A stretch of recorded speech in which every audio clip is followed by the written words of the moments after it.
Pengacara Putri Chandrawati kembali mempertanyakan status Baradae sebagai seorang justice kolaborator di kasus pembunuhan Brigadir Yosua.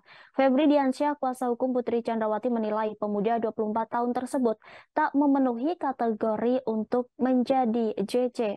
Hal ini disampaikan Febri Diansyah saat ditemui setelah persidangan di PN Jakarta Selatan pada Selasa 27 Desember. Ia menilai Baradae tak memenuhi kategori sebagai justice kolaborator, di antaranya yakni tidak adanya ancaman dan karena Baradae mengakui telah berbohong pada tanggal 5 Agustus 2022.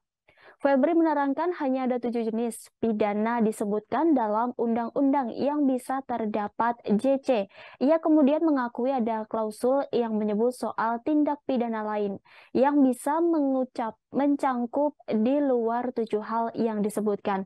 Namun perlu juga dibuktikan adanya ancaman dari pihak luar sehingga Baradae perlu dilindungi oleh LPSK. Febri mengklaim bahwa Baradae mengakui telah berbohong pada tanggal 5 Agustus 2022 yang lantas menyebabkan Verdi Sambo dipersangkakan dan ditahan. Namun pihak Baradae telah mengklarifikasi dan menyatakan bahwa kebenaran kesaksian baru disampaikan pada tanggal 6 Agustus dan konsisten hingga hari ini. Ia menyinggung perbedaan keterangan Baradae dengan terdakwa dan kesaksian yang tidak terbukti. Satu di antaranya yakni mengenai sarung tangan hitam yang diklaim dikenakan Verdi Sambo saat insiden penembakan. Di sisi lain, Wakil Ketua LPSK Susilaning Tias buka suara mengenai status Richard Eliezer alias Baradae sebagai justice kolaborator dalam kasus pembunuhan Brigadir J. Status tersebut sempat diragukan oleh ahli hukum pidana Universitas Islam Indonesia, yakni Mahrus Ali yang menjadi saksi dalam persidangan. Berbeda dengan pernyataan Mahrus Ali, Susilaning Tias menilai Baradae layak jadi JC lantaran memenuhi persyaratan ketat yang telah diterapkan LPSK. Mengutip pasal 28 ayat 2 Undang-Undang 31 tahun 2014, Susilaning Tias menegaskan penetapan JC Baradae sudah sesuai aturan.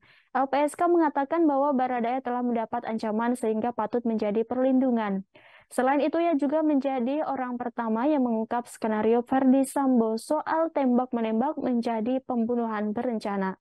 Tak hanya itu, LPSK menilai keterangan Baradae kredibel lantaran selalu konsisten dengan kronologi dan detail yang disampaikan. Bahkan Baradae sempat memberikan bukti baru berupa foto ketika permufakatan jahat terjadi antara dirinya dengan Verdi Sambo dan istrinya, Putri Chandrawati. Adapun keraguan terhadap status Baradae tersebut disampaikan dalam sidang lanjutan di PN Jakarta Selatan pada Kamis 22 Desember lalu. Ketika itu kuasa hukum Verdi Sambo, Febri Diansyah, menanyakan mengenai klausul JC yang disandang Baradae. Seperti halnya Susilaning Tias, Mahrus Ali mengatakan bahwa status tersebut sudah diatur dalam undang-undang. Hanya saja harus ada potensi ancaman atau serangan serta campur tangan dari LPSK.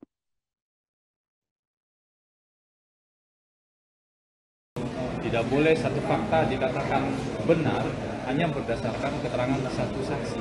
Ini yang juga sejak awal kami sampaikan, bahkan sebelum proses pembuktian dalam eksepsi itu juga sudah kami sampaikan kalau kita membaca eksepsi. Poin keempat yang juga penting dalam persidangan tadi adalah terkait dengan posisi justice kolaborator. Pasal 28 junto pasal 5 ayat 2 dan penjelasan di Undang-Undang Perlindungan Saksi dan Korban jelas sekali mengatakan hanya ada 7 bentuk tindak pidana di mana pelaku yang bekerja sama bisa diberikan posisi sebagai justice kolaborator.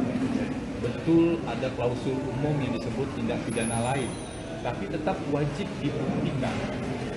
dibuktikan adanya akibat terhadap keselamatan jiwa seorang JC tersebut. Pertanyaannya dalam konteks perkara ini, apakah ada bukti di persidangan ancaman terhadap keselamatan jiwa Richard?